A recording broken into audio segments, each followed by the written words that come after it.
Okay, very good morning. आजचं जे seminar होणार आहे या सेमिनारचा जो उद्देश आहे तो आपल्याला कल्पना आहेच आहे. जे 2023मध्ये जी राज्यसेवा आहे त्या राज्यसेवेचं जे स्वरूप आहे आता ते नवीन बदललं गेलेलं आहे. आता हे स्वरूप जर बघितलं गेलं तर आपल्याला सगळ्यांना माहिती आहे की पूर्वपरीक्षेचं स्वरूप हे आहे तसंच आहे, पण मुख्य परीक्षेचं स्वरूप हे बदललं गेलेलं आहे. आधी जी काही मुख्य परीक्षा होती ती ऑब्जेक्टिव्ह नेचरमध्ये होती. आताची मुख्य परीक्षा ही थोडंसं डिस्क्रिप्टिव्ह पॉईंट ऑफ व्ह्यूने असणार आहे. आधी मात्र जे काही GSचे 4 पेपर होते ते 4 पेपर आता थोडंसं डिस्क्रिप्टिव्ह पेपरमध्ये असणार आहे. फक्त विषय जे आहे ना ते थोडंसं बदललं गेलेलं आहे. एकंदरीत बघितले गेले तर ती 1750 मार्कांची मुख्य परीक्षेची प्रक्रिया असणार आहे. आता या मुख्य परीक्षेमध्ये साधारणपणे स्वरूप कसं असेल हे थोडंसं तुम्हाला अंदाजित आहेच आहे. याच्या आधी आपण त्याच्यावर चर्चा पण केलेली आहे आणि बऱ्यापैकी तुम्हाला ते माहीत पण झालेलं आहे. तर आयोगाने पण ते सिलेबसचं स्ट्रक्चर आहे ते टेंटेटिव्हली पुढच्या कॅलेंडर इयरमध्ये जे काय दिलं गेलेलं आहे त्याप्रमाणे त्यांनी ते दिलं गेलेलं आहे. त्यांनी डेट पण थोडंसं टेंटेटिव्हली दिलेलीच आहे. जून महिन्यामध्ये पूर्वपरीक्षा होणार आहे आणि सप्टेंबर महिन्यामध्ये ही मुख्य परीक्षा होणार आहेत. जर आपल्याकडे जर दिवस बघितले तर आता थोडंसं बऱ्यापैकी कमी आहे, कारण ऑप्शन सब्जेक्ट अजून एक इन्क्लूड केलेला आहे जो 500 मार्कांचा असणार आहे आणि तो खूप डिसाइडिंग फॅक्टर असणार आहे तुमच्या स्कोअर बूस्ट करण्यामध्ये. आणि इथिक्स इंटिग्रिटीसारखा GS जो 4 पेपर आहे तो एक नवीन इंट्रोड्यूस केलेला आहे. ऑफकोर्स आता जे सिलेबस आहे तो सिलेबस जरा थोडासा वाईड झाला गेलेला आहे आणि मात्र आपल्याकडे टाईम मात्र थोडासा कमी आहे, कारण ऑप्शन हा सब्जेक्ट आपल्याला एक्स्ट्रा करण्यासाठी जो ऑलमोस्ट 3 ते 4 महिने लागतातच. तसं GS मात्र डिस्क्रिप्टिव्ह असल्यामुळे त्याचा एरिया पण वाढला गेलेला आहे. काही इंडियन सोसायटी असेल, इंटरनल सिक्युरिटी असेल, ठीक आहे, सोशल जस्टिससारखा काही पॉईंट असेल, ठीक आहे, इंटरनॅशनल रिलेशनचा काही एक पॉईंट आहे, हे नव्याने ॲड करण्यात आलेले पॉईंट पण आहे. त्याच्यामुळे ऑफकोर्स की सिलेबसचा जी काही स्कोप आहे तो वाढला गेलेला आहे. आणि आत्तापासून जर आपण थोडंसं टाईम बघितला गेला तर मला असं एक्सपेक्टेड वाटतं की जानेवारीपर्यंत फार तर फार फेब्रुवारी महिन्यापर्यंत आपण डिस्क्रिप्टिव्हचे ॲन्सर लिहून GSचा जो काही कंटेंट आहे तो कंप्लीट करून ऑप्शनचं जी काही तयारी असणार आहे ती करायला पाहिजे आहे. आणि फेब्रुवारी महिन्यानंतर मात्र तुमची प्रायोरिटी जी आहे ती प्रीला असायला पाहिजे आहे, कारण फेब्रुवारी महिन्यापासून तर मे एंडिंगपर्यंत तुमचं जर तो प्रीचा बेस तो असायला पाहिजे. कारण प्री ही एक आपण ज्याला म्हणतो की चॅलेंजिंग स्टेज आहे. याचं कारण आहे की ही एक फिल्टर बेस स्टेज आहे. याच्यामध्ये जे काही असणारे एलिमिनेशन टेक्निक्समुळे जो काही क्राऊड आहे, मोस्ट ऑफ द क्राऊड तो तिथूनच काढला जाणार आहे. म्हणून आपल्यासाठी ते एक चॅलेंजिंग असणार आहे आणि थोडंसं सर्टन्टी नाही आहे या पेपरची. त्याचं कारण असं आहे का डिस्क्रिप्टिव्हचा जो सिलेबस दिला गेलेला आहे त्या सिलेबस जर बघितला गेला आपल्याला माहिती आहे की त्याचे मुद्दे सुटसुटीत दिले गेलेले आहे. त्याच्यामुळे आपल्याला अंदाज करणं शक्य होऊ शकतं. पूर्वपरीक्षेचा जर बघितलं गेलं तर फक्त तुम्हाला टाईमलाईन दिलं गेलेलं आहे. त्याचा अर्थ तुम्ही काय समजायचा तो समजायचा असं त्यांचा तो उद्देश दिला गेलेला आहे. पण खरं तर या परीक्षेच्या संदर्भामध्ये कुठलाही गोंधळ न करता पूर्वपरीक्षा मुख्य परीक्षा एकत्रित पद्धतीने कशा पद्धतीने अभ्यास करायला पाहिजे आहे. तर हे आपण टप्प्याटप्प्याने याच्यावर थोडंसं आपण चर्चा पण करणार आहे. पण हे आजच्या लेक्चरमध्ये शक्य नाही आहे, कारण आजच्या या सेमिनारच्या सेशनमध्ये मला फक्त GS2 या विषयाबद्दल बोलणार आहोत, जो त्यातला काही पार्ट प्रीला पण असणार आहे, पॉलिटी कॉन्स्टिट्यूशन वगैरे त्यातलाच काही पार्ट जर बघितला गेला हा मेन्सला पण आहे, पण काही 2 पॉईंट एक्स्ट्रा पण आहे त्यामध्ये. जसं आपण म्हणतो आंतरराष्ट्रीय संबंध एक टॉपिक एक्स्ट्रा आहे, सोशल जस्टिस तो एक थोडासा म्हणजे आपण ज्याला म्हणतो की थोडासा काही पॉईंट त्याचे एक्स्ट्रा आहेत. तर थोडंसं आपण ते एक बघूया. प्रशासन आहे तो प्रीला कमी पण त्याचा वेगळा पॉईंट ऑफ व्ह्यूने विचारला जातो, मेन्सला त्याचा वेगळा पॉईंट ऑफ व्ह्यूने विचारला जातो. आता मुळात विषय जो आपण ज्याच्यावर चर्चा करणार आहोत तो आहे GS2चा. ओके, मुख्य परीक्षेच्या दृष्टिकोनातून तो सामान्य अध्ययन पेपर 2 असणार आहे आणि त्या पेपरचं जे टायटल आहे ते असणार आहे प्रशासन आहे, राज्यघटना आहे, ठीक आहे, राजकारण आहे, सामाजिक न्याय व आंतरराष्ट्रीय संबंध. आणि या विषयाची तयारी कशी केली पाहिजे, ते काय डायरेक्शन असलं पाहिजे आणि संदर्भ कोणती वाचली पाहिजे यावर आपण आता आज चर्चा करणार आहोत. तर पॉईंट असा आहे की हा जो काही सिलेबस जो आहे हा विषय जो दिला गेलेला आहे सिलेबसमधला हा विषय असं काही वेगळा प्रीसाठी वेगळा आणि मुख्य परीक्षेसाठी वेगळा असं काही करायचं नाही आहे.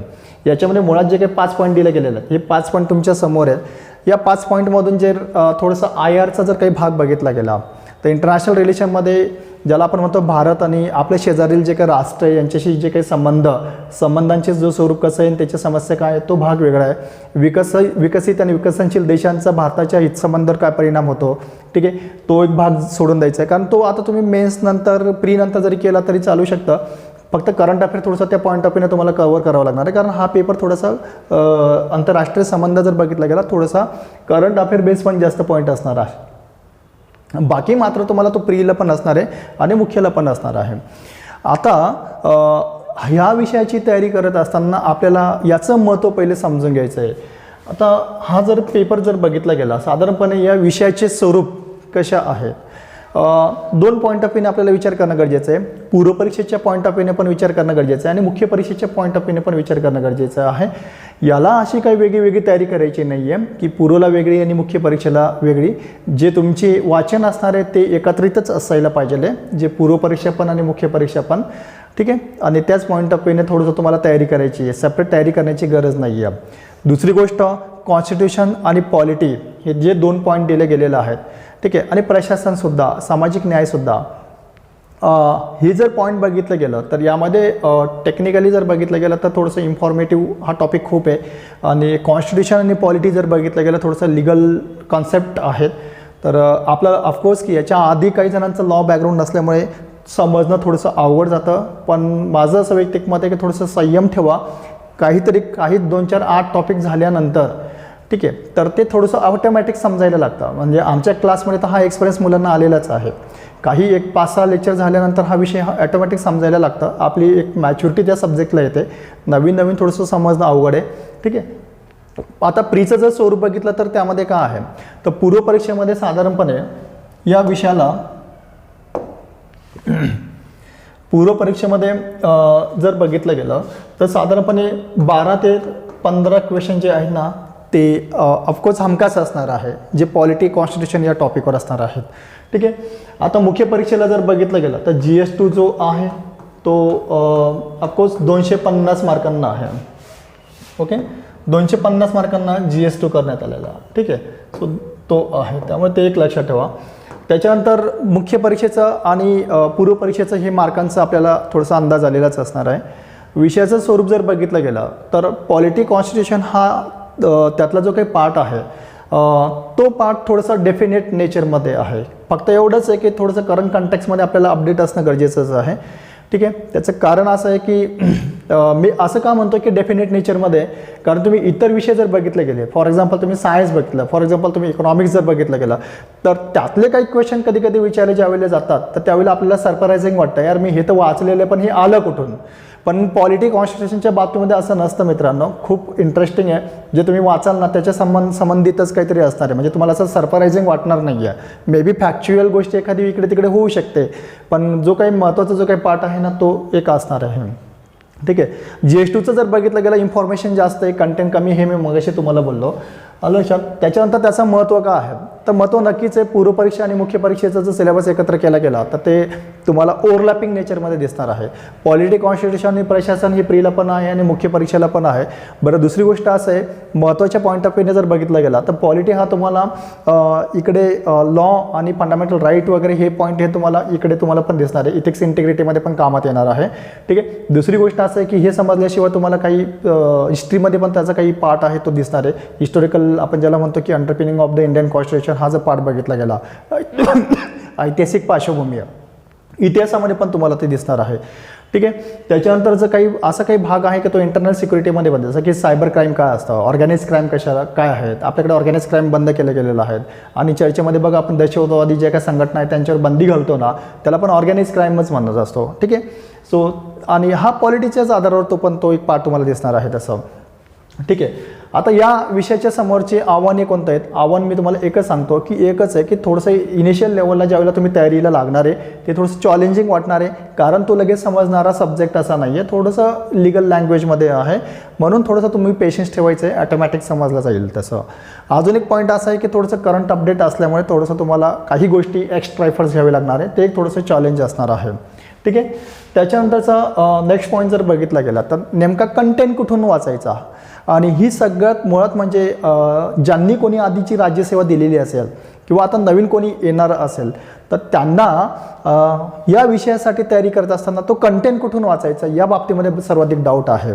त्याचं कारण असं आहे की आधीच्या परीक्षा पद्धतीचा जो काही कंटेंट होता तो मराठीमध्ये अवेलेबल होता, पण आता जो काही नवीन कंटेंट दिला गेलेला आहे तर त्यातलं काही पार्ट जर बघितला गेला, ऑफकोर्स थोडंसं तुम्हाला इंग्लिश कंटेंट रीड करावं लागणार आहे. सगळ्या जर बघितला गेला आता सगळा तर खरं तर सिलेबसला कंटेंट अवेलेबल नाही आहे, काही एफर्ट्स तुम्हाला घ्यावे लागणार आहे, जेणेकरून आता मी जे काही स्रोत तुम्हाला सांगणार आहे तो कंटेंटचा, तो ॲटलिस्ट मिनिमम रिक्वायरमेंट जी आहे, ज्याला आपण म्हणतो की क्वालिफाय होण्यासाठी जी रिक्वायरमेंट आहे ना ती कंप्लीट होऊ शकते. तुमच्या माहितीसाठी सांगतो, कोणताही कंटेंट असा नाही की तो 100% कंप्लीट करू शकेल, कुठेच नाही मिळणार तुम्हाला. ही गोष्ट तुम्ही स्वीकारून घ्या. पण आपल्याला पास होण्यासाठी जी काही मिनिमम रिक्वायरमेंट आहे ती मात्र या स्रोतमधून होऊ शकेल, असा स्रोत मी तुम्हाला आज सांगतो. आता कोणतं कंटेंट तुम्ही कुठून कुठून काय वाचायचं बघा.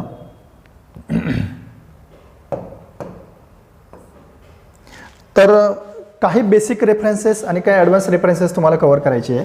आता बेसिक रेफरन्समध्ये जर बघितलं गेलं तर त्यामध्ये बघा NCERT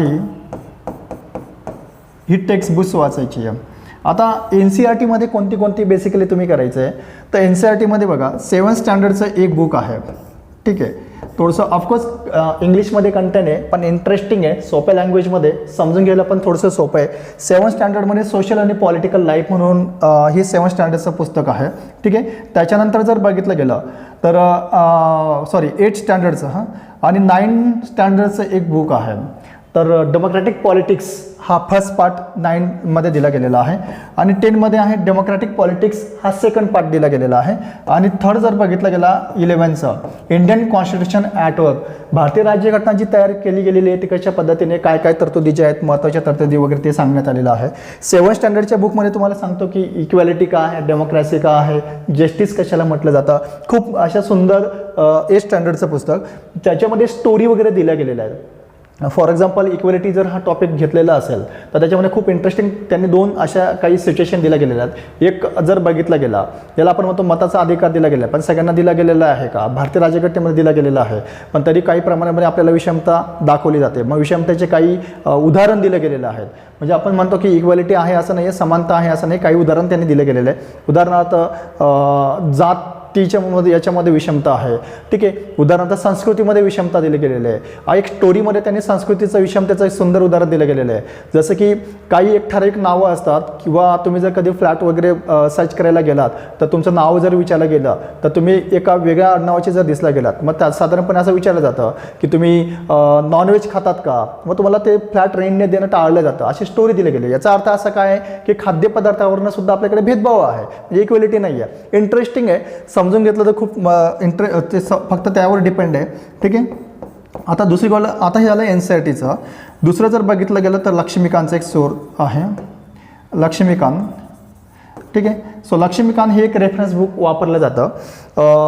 फक्त एक पॉईंट असा आहे की हे स्रोत सफिशियंट असेल, म्हणजे NCERT आणि लक्ष्मीकांत हे दोन स्रोत सफिशियंट असेल असं अजिबात नाही आहे. म्हणजे याच्याच आधारावर तुमची लगेच एक्झाम पास होणार किंवा चांगला स्कोर येईल असं मी अजिबात म्हणणार नाही. काही एक्स्ट्रा गोष्टी करावीच लागणार आहे. त्याचं कारण असं सांगतो, ह्या डिस्क्रिप्टिव्ह नेचरमध्ये जे काही प्रश्नांचे जे स्वरूप आहे, जर आपण UPSCचे प्रश्नांचे स्वरूप जर बघितलं गेले तर याच्यामध्ये विचारांची किंवा मत मांडण्याची चालना या फक्त या पुस्तकांवरनं तुमची वाढणार नाही आहे. जेणेकरून प्रश्न जर बघितले गेले हे थोडंसं ओपिनियन ओरिएंटेड विचारले जातात. उदाहरण एक बेस्ट एक्झाम्पल सांगतो मी तुम्हाला. भारत खरंच सार्वभौम आहे का, तुमचं मत काय, असा जर प्रश्न विचारला गेला तर आपल्याला लिहिणं थोडंसं, फक्त लक्ष्मीकांत जर वाचलं तर लिहिणं थोडंसं अशक्य असेल, कारण आपल्याला मत मांडता येणार नाही आहे. त्याचं कारण असं आहे की सार्वभौम आहे का नाही आहे, कारण आपल्याला लक्ष्मीकांतमध्ये फक्त दिलं गेलेलं काय, अंतर्गत सार्वभौमत्व आहे आणि बाह्य सार्वभौमत्व आहे. ठीक आहे, पण काही आंतरराष्ट्रीय संस्था आहेत. ठीक आहे, आंतरराष्ट्रीय संस्था जर बघितलं गेलं तर त्यांचे नियम वगैरे पण आपण पाळत असतो. तर त्यावेळेला आपण लोकांचा उद्देश, लोकांचं हित हा या दृष्टिकोनातून बघतो. म्हणजे मुळात काय आहे तर हे तत्व आपण स्वीकारलेलं आहे, पण लोकांच्या हितासाठी जर काही एखादी गोष्ट करायची असेल तर त्याच्यामुळे आपल्या धोरणांमध्ये थोडंसं आपल्याला कॉम्प्रोमाइज करता येतं तसं.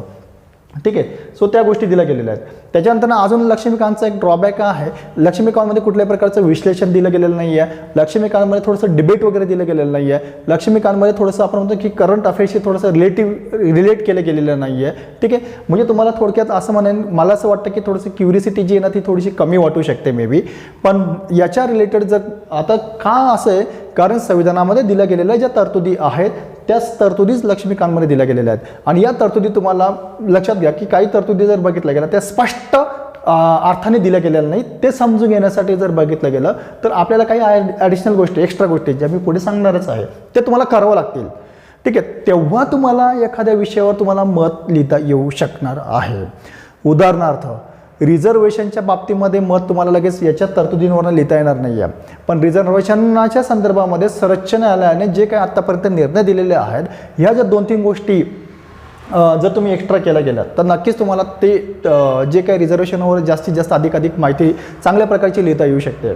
त्याचं कारण असं आहे की तरतुदी ह्या अस्पष्ट पद्धतीने आहेत आणि आपल्या संविधानामधल्या तरतुदींना अर्थ स्पष्ट लावण्याचा अधिकार हा सर्वोच्च न्यायालयाला दिला गेलेला आहे.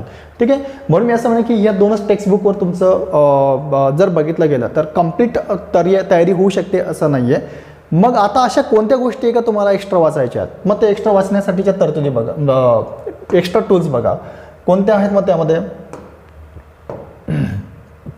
तर ह्या एक्स्ट्रा टूल्स जे आहेत तर तुम्हाला ते वाचायचे आहेत बघा.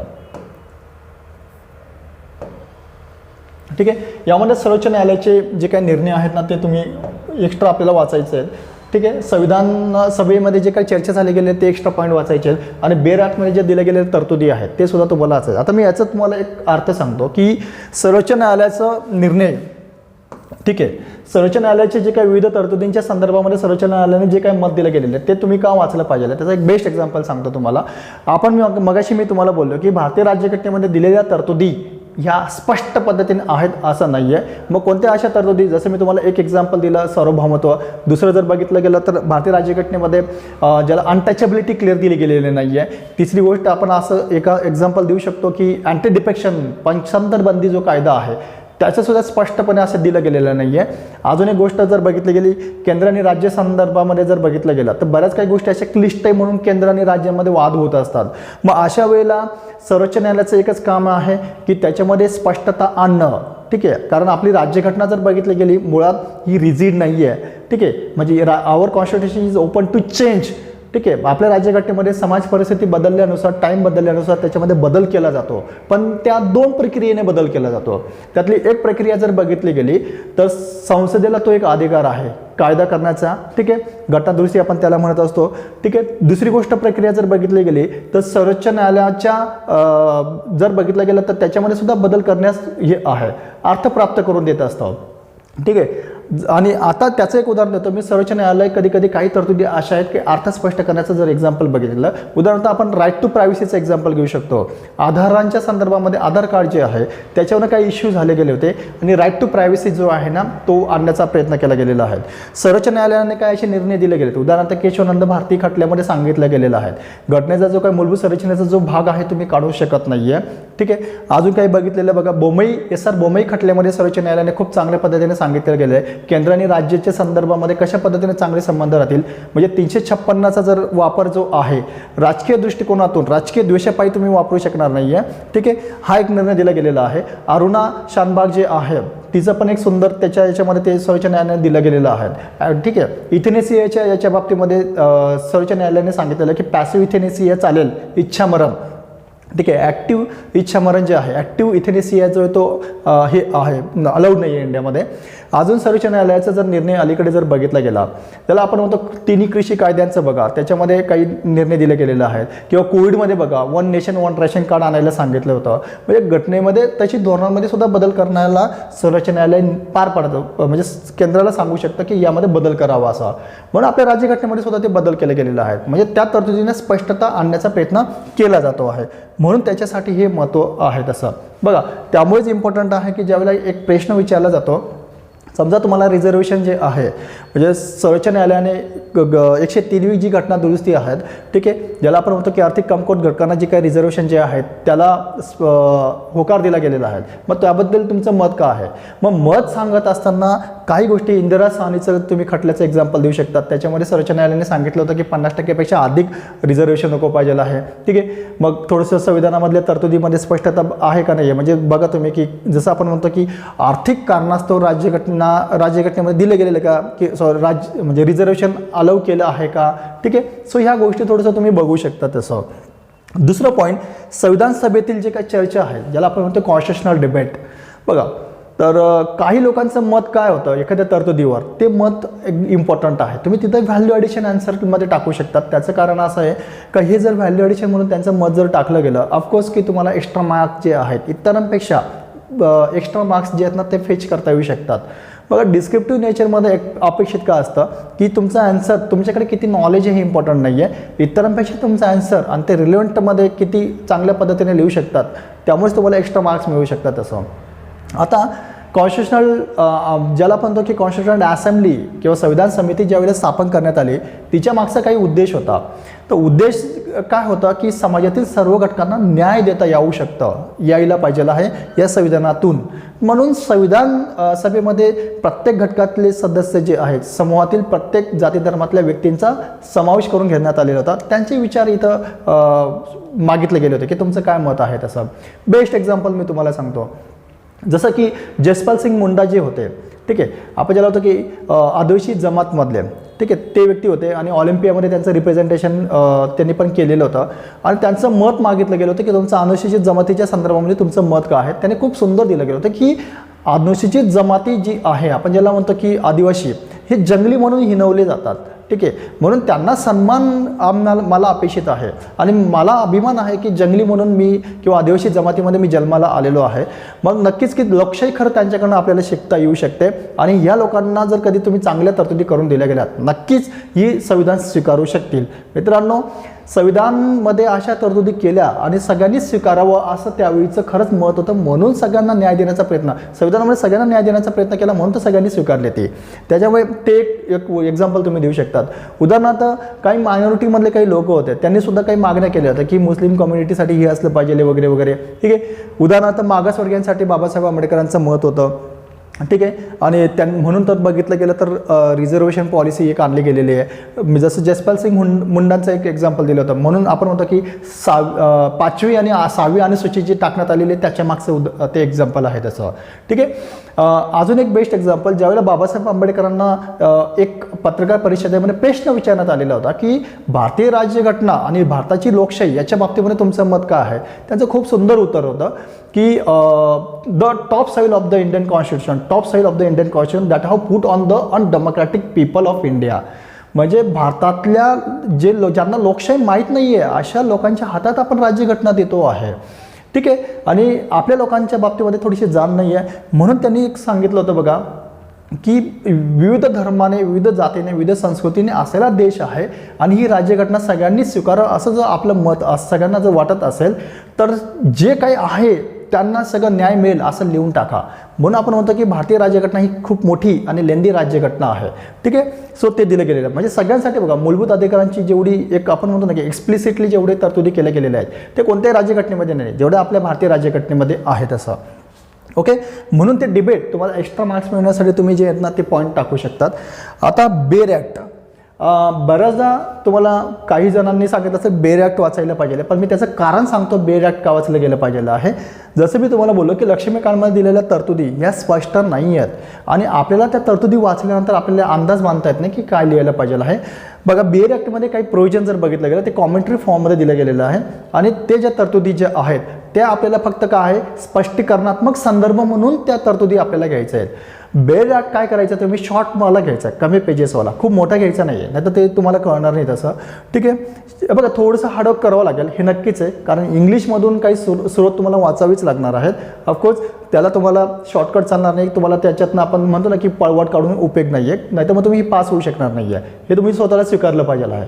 आता बेर ॲक्ट का वाचायला पाहिजे मी तुम्हाला बोललो की तरतुदी क्लिअर करण्यासाठी.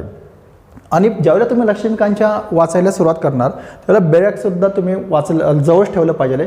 कशासाठी, एखादी तरतूद जर कधी नाही समजली गेली तर त्या तरतुदीच्या संदर्भामध्ये बेर ॲक्टमधून वाचून घ्यायचं आणि एक्स्ट्रा व्हॅल्युएशन फक्त तिथं तुमच्या लक्ष्मीकांतच्या टेक्स्टबुकमध्ये किंवा नोटबुकमध्ये नोट डाऊन करून घ्यायचं, बस त्याच्यासाठी आहे.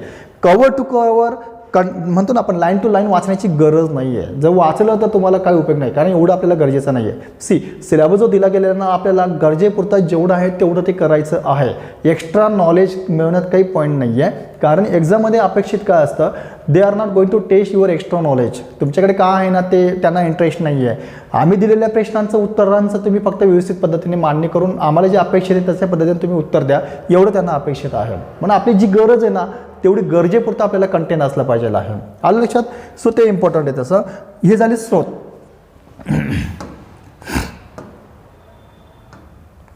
ठीक आहे. अजून काही सजेशन मला या ठिकाणी सांगावेसे वाटतात की फक्त वाचून चालणार नाही आहे, तर त्यातनं आपल्याला अप्लाय करता येतं का? उदाहरणार्थ एक एक्झाम्पल तुम्हाला देतो. याचा अर्थ असा की ॲन्सर रायटिंग करावं असं माझं सजेशन आहे. मी आजच एका मुलाला एक एक्झाम्पल दिला गेला होता की भारतीय शेतकऱ्यांना ई तंत्रज्ञानाचे फायदे काय आहेत यावर चर्चा करा, असा एक प्रश्न मी दिला होता. तर इंटरेस्टिंग बघा, म्हणजे आपल्याला बघा की कुठे काय अडचण येते. मी काय प्रश्न विचारला होता की 2 कंडिशन इम्पॉर्टंट आहे या प्रश्नासाठी. थीम काय बघा, भारतीय शेतकऱ्यांना आणि ई तंत्रज्ञानाचे फायदे काय. इथं भारतीय शेतकऱ्यांना म्हटलेले, भारतीय अर्थव्यवस्थेला नाही म्हटलं गेलेलं आहे, ठीक आहे. आणि ई तंत्रज्ञानाचे फायदे असं विचारलं गेलेलं आहे. त्याच्या आन्सरमध्ये काय होतं, ई तंत्रज्ञानाचे फायदे, ओव्हरऑल इकॉनॉमिक ग्रोथ होणार, इकॉनॉमिक डेव्हलपमेंट होणार. मित्रांनो, हेच आपलं चुकतं. त्यांनी भारतीय अर्थव्यवस्थेचा फायदा नाही म्हटलं गेलेलं आहे. भारतीय शेतकऱ्यांना तर काय निर्णय घेता येऊ शकतं, जसं ॲग मार्क नेट आहे, ई नाम आहे, ठीक आहे. प्राईस आपण ज्याला म्हणतो की डिस्कवरी करता येऊ शकतं, ठीक आहे. त्याच्यानंतर आपण म्हणतो ना की ट्रेडर्सला बाहेर जाण्याची खूप गरज नाही आहे, ऑनलाईनच आपण चेक करू शकतो. GPS चा वापर चांगला केला जाऊ शकतो, रिमोट सेन्सिंगचा वापर केला जातो, आणि ड्रोन बघा, ड्रोनवरनं स्प्रे वगैरे केलं जातं वगैरे, ठीक आहे. सो हे फायदे आहेत, म्हणजे शेतकऱ्यालाच फक्त फायदे विचारलेले, भारतीय अर्थव्यवस्थेला नाही आहे. म्हणून आपल्याला ते लिमिटेशन करत नाही. म्हणून असं वैयक्तिक माझं मत आहे की तुमच्याकडे असलेलं नॉलेज कितीही असलं तरी चालेल, त्यांना काही घेणं देणं नाही आहे. पण तुम्हाला विचारल्या गेलेल्या प्रश्नांचं उत्तर तेवढ्याच पद्धतीने त्याच थीमवर देता आलं पाहिजे. त्याच्यासाठी हे चॅलेंज आहे. तसं हे नक्कीच आहे की डिस्क्रिप्टिव्ह नेचरमध्ये तुम्हाला ॲन्सर रायटिंग करताना थोडीशी आव्हानं येणार आहे. पण ज्यावेळेला अनुभवी लोकांकडून तुम्ही मार्गदर्शन घेणार, उदाहरणार्थ आमचे काही सेपरेट बॅचेस वगैरे आहेत, त्यामध्ये ॲन्सर रायटिंग खूप करून घेत असतो. आपला जो कंटेंट आहे ना, तो कंटेंट मात्र खूप त्या पद्धतीनेच मेन्स पॉईंट ऑफ व्ह्यूने चालतो. जे मी काही स्रोत दिले गेलेले आहे हे आमच्या बॅचेसमध्ये अशाच पद्धतीने मी कव्हर करून घेत असतो. आमची जी टीम आहे त्या पद्धतीने ते आहे. माझा सब्जेक्टचा GS2 जो मी ज्यावेळेला कव्हर करतो, हे ॲडिशनल टूल्स सहित देतो असं, म्हणजे मुलांना एक्स्ट्रा एफर्ट्स घेण्याची, इकडे तिकडे रिसोर्स जे आहेत ते शोधण्याची गरज येत नाही. तसं आलं लक्षात. मग त्यातनं काय होणार आहे की कंटेंट जो मात्र आहे ना, तो एक्स्ट्रा तुमच्याकडे बूस्ट होऊ शकतो. उदाहरणार्थ लक्ष्मीकांतमध्ये ज्याला आपण म्हणतो की सेपरेशन ऑफ पॉवर दिले गेलेले, अधिकारांची जे काही विभागणी आहे, तो टॉपिक काय दिलं गेलेलं आहे, फक्त कायदेमंडळ, कार्यकारी मंडळ, न्यायमंडळ. मित्रांनो, एवढंच वाचून आपल्याला आन्सर लिहिता येणार नाही आहे. जर विचारलं गेलं की भारतामध्ये अधिकारांची विभागणीचं जे स्वरूप आहे त्यावर चर्चा करा, आणि भारतामध्ये जे काही अधिकार विभागणीचे जे स्वरूप आहे ते चेक अँड बॅलन्स टाईपमध्ये आहेत, ठीक आहे. म्हणजे पूर्णतः विभागणी केली गेलेली नाही आहे, जे अमेरिकेमध्ये पूर्णतः विभागणी केली गेलेली आहे मॉन्टेस्क्यू चेम्स्फोर्डच्या याच्यानुसार, ठीक आहे. पण इंडियामध्ये तसं नाही आहे. मग इंडियामध्ये काय आहे, तर मग बघा, आपण म्हणतो ना की संस्थात्मक विभागणी केली गेलेली आहे. म्हणजे काय बघा, संसद कायदे करण्याची जबाबदारी, न्यायमंडळाला न्याय देण्याची जबाबदारी दिली गेलेली आहे, ठीक आहे. त्याच्यात कार्यकारी मंडळाला अंमलबजावणी करण्याची जबाबदारी दिली गेली. हे झालं संस्थात्मक विभागणी, ठीक आहे. दुसरी गोष्ट काय आहे, जर बघितलं गेलं कार्यात्मक पण विभागणी केली गेलेली आहे, नाही का, कोणतं कार्य कोणी काय करावं. त्याच्यानंतर व्यक्तिगत पण जी निवड केली जाते त्याची पण विभागणी केली गेलेली आहे. आता ही विभागणी करता करता सेम पद्धतीने जर बघितलं गेलं, पण काही वेळेला पूर्णतः विभागणी नाही केली गेली आहे. आणि तेच भारताच्या अधिकार विभागणीचं काय आहे, एक युनिक फीचर आहे, ठीक आहे, सेपरेशन ऑफ पॉवर. मग युनिक फीचर काय आहे, तर कधी कधी एक लोकशाही, ठीक आहे, लोकशाही ज्याला आपण म्हणतो, त्या लोकशाही शासन व्यवस्थेचं एक अंग दुसऱ्या मंडळामध्ये कशा पद्धतीने इंटरफेअर करतं ते थोडंसं आपल्याला सांगायचं आहे. तसं मग काय, जसं राष्ट्रपती न्यायाधीशांची नेमणूक करतात, ठीक आहे, जसं राष्ट्रपतींची जी काही इम्पिचमेंट प्रक्रिया आहे ती कायदेमंडळामध्ये चालते, ठीक आहे. जसं कायदेमंडळाने केलेल्या कायद्यावर नियंत्रण करतं सर्वोच्च न्यायालय करतं. सर्वोच्च न्यायालयाच्या काही याच्यामध्ये काही कमी जास्त बदल करायचा असेल तर ते संसदेला अधिकार आहे. म्हणजे काय, एकमेकांवर ते चेक अँड बॅलन्स करण्याचा प्रयत्न केला गेलेला आहे. मग हे एक्स्ट्रा तुम्हाला कुठे भेटणार आहे, तर हे एक्स्ट्रा व्हॅल्यू ॲडिशन जे आहेत आम्ही टेक्स्टबुक आमच्या लेक्चर सेशनमध्ये हे एक्स्ट्रा कव्हर करून देतो, जेणेकरून तुम्हाला काय ॲटलिस्ट डिस्क्रिप्टिव्ह ॲन्सरमध्ये ते चांगल्या पद्धतीने आन्सर लिहिता कसे येतील ते. अजून एक एक्झाम्पल देतो बघा. GS2च्या माझ्या लेक्चरचे वैशिष्ट्य काय आहेत, तर ज्यावेळेला समजा आता आपण केंद्र आणि राज्याचे संबंध जर बघितले गेले, तर आपल्याला माहिती आहे की केंद्र आणि राज्याचे संबंध म्हणजे आज 7वी अनुसूची येणार आहे, त्याचे कलम दिले गेले, केंद्र यादी, ठीक आहे, राज्यसूची असेल, ठीक आहे, कॉन्करंट लिस्ट असेल, ठीक आहे, एवढं माहिती आहे. त्याच्यानंतर आपल्याला माहिती आहे की कायदेकारी संबंध आहे, प्रशासकीय संबंध आहे आणि वित्तीय संबंध आहेत. मित्रांनो, तुम्हाला थोडंसं एक्स्ट्रा पॉईंट आपण विचारलं जाणार आहे की संबंध कसे लक्ष्मीकांतमध्ये दिले गेले, पण वाद कुठे आहेत ना हे विचारले गेले नाही. तर मग वाद तुम्हाला कोणते कोणते आहेत जे करंट अफेअरच्या बेसमध्ये असणार आहेत. जसं काल परवा द हिंदूमध्ये विचारलं गेलेलं आहे, वित्तीय संबंधाच्या बाबतीमध्ये केंद्र आणि राज्यामध्ये भांडणं चालू आहेत.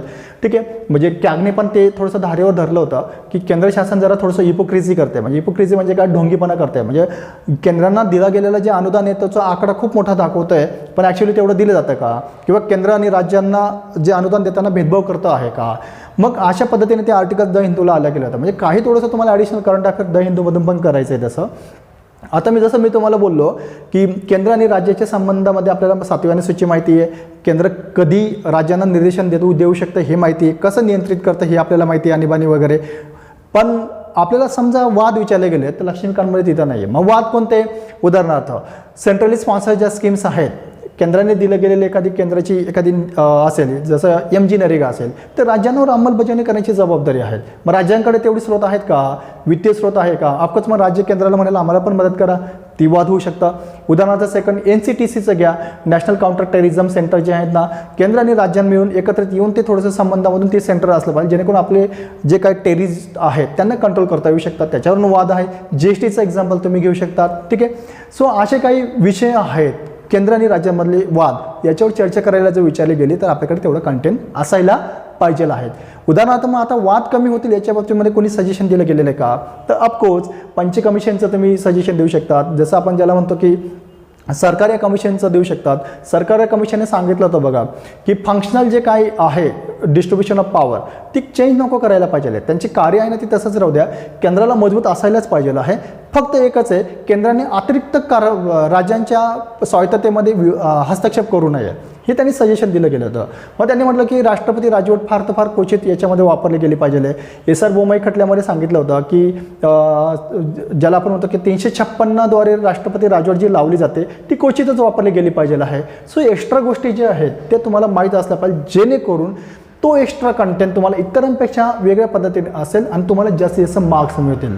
सो हे इम्पॉर्टंट आहे. तसं ज्यांना कोणाला आपल्या जे काही बॅचेसच्या संदर्भामध्ये माहिती हवी असेल तर आपल्या डिस्क्रिप्शनमध्ये दिले गेलेल्या त्या गोष्टी आहेत, त्याच्यामध्ये तुम्ही बघू शकता. डिस्क्रिप्शनमध्ये बॅचच्या संदर्भामध्ये माहिती दिली गेलेली आहेत आणि अधिक माहितीसाठी तुम्ही संपर्क करू शकता. तसं बघा, एक पॉईंट मला सांगायचा आहे की GS2 चा अभ्यास करताना सगळ्यात इम्पॉर्टंट अडचणी, ज्यावेळेला आम्ही काही मुलांशी चर्चा केल्यानंतर किंवा आम्ही पण एक्झाम दिलेलं आहे, त्याला आव्हान एकच आहे की कंटेंट आपल्याला इकडे तिकडे शोधण्याची गरज नाही, की एक आपल्याला दिलं पाहिजे आणि करून घेणारं कोणतरी पाहिजे आणि कसं करायला पाहिजे आणि कसं उत्तर लिहायला पाहिजे याच्यावर फीडबॅक देणारा असं तुम्हाला मार्गदर्शकांची आज गरज आहे, जेणेकरून तुमच्या मनामध्ये चाललेला जो काही गोंधळ आहे तो गोंधळ कमी होऊ शकतो.